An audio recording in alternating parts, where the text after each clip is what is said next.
the things that seems to have happened in our society, which I can't remember when we were young fellas, and that's chronic fatigue. Can you throw some light on that? Yes. Chronic means long-term, as against acute short-term.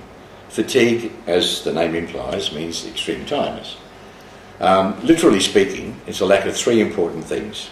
Number one, proper oxygen, and the right amount of oxygen. Our oxygen is depleting. There was a time it was about 35%.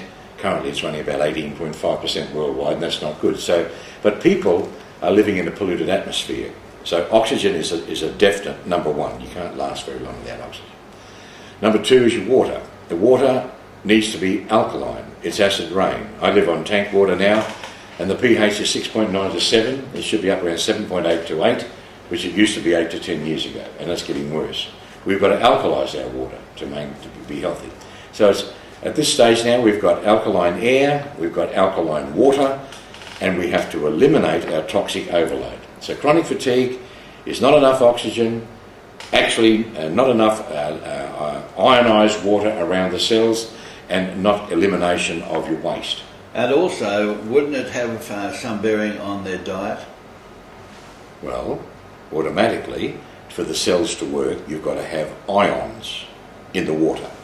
The ions come from the soil. The food that we eat extracts those ions. In the chemical chart, they're literally called the alkaline earths. We know it as iron, zinc, potassium. And we're talking about fresh veggies and fruit, which absorb the nutrients out of the soil, if they're there. And some of the fresh veggies and fruit that we get these days have got the opposite. They've been brought into the world with chemicals. That's very true. So they don't have the elements that we require. And the soil's depleted, and they just grow off phosphates or chemicals that are put there. Even now, you have food that's grown in water, and someone plays God and puts a certain number of elements in it, so it's a look-alike food, but doesn't contain the elements. Thanks, Brian. Now, we're going to have a proper film about chronic fatigue, and I'm sure you're going to... Well, you can look this up on Google and just put in about chronic fatigue. Thank you. I've got to mention the fungus. Okay. Keep talking because I'm still filming. Oh, okay. Go. There's something else that we should talk about with this chronic fatigue. Oh, and definitely. Fungus. There are so many people, very, very, very, very reputable people have done research over a long period of time. There was a time when, once again, then bread, the staple of life, bread, was naturally fermented. It was yeast-free. Yeah. And it was naturally fermented from the golden grain. We don't get that anymore. We get pretend bread.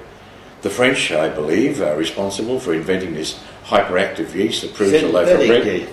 Synthetic. Well, it's synthetic. It's been man-made, but it proves a loaf of bread in 8 minutes. It used to take 12 hours in the natural overnight. process. Yeah. And it's got to do that through the electrical ovens. And there's no oxygen depletion, and therefore it's still alive when the bread's there. You can belt it down, you can hit it with a stick, and it still won't go away. Now, that hyperactive yeast infects the entire gastrointestinal tract of human beings of today's world, and you get this massive candida yeast infection in the small bowel. The liver has to absorb nutrients from the small intestine. It can't do that now, Brian, if the fungus is overtaken. Because we're going to have a whole half-hour show. Well, it eats up all the multivitamin B, and the liver's depleted. And again, I'll just say, go into Google, put in about chronic fatigue, and you'll see more details of what Brian's got for you. Thank you.